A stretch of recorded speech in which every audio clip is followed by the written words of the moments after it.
Hi everyone, this is your week 2 video. Today we're going to touch on where you should be with your Project 4 presentations at this stage and what time I would recommend you set aside to complete this exercise.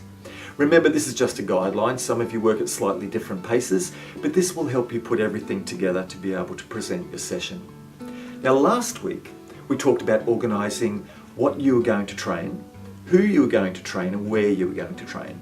Now it's time to figure out exactly what you're going to cover in your presentation.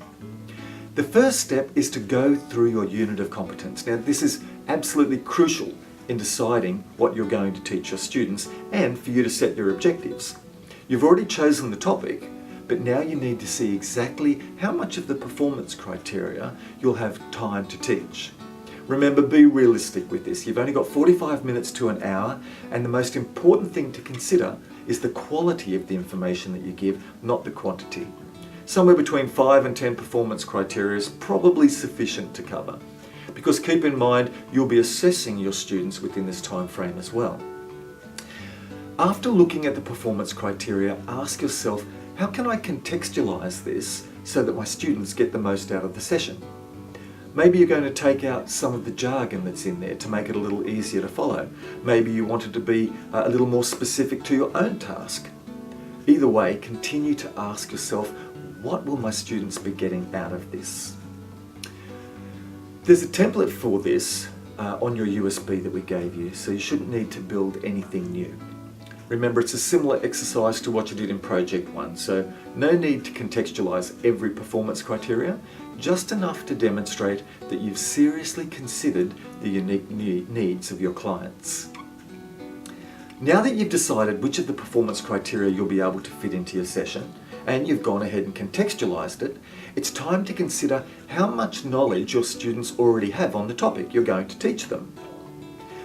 On the USB that we gave you, template number 4, there's an individual training needs analysis. Now this is a great tool for a trainer to have access to, as it enables you to determine exactly what session suits your students to a T. Essentially, it allows you to guarantee that your students will be engaged throughout by not spending too much time on information that they don't need or already have, or potentially may be too difficult to understand. If it's not going to be possible to send these forms out and have your students return them before you start building your content, think about your audience. Are they entry-level students?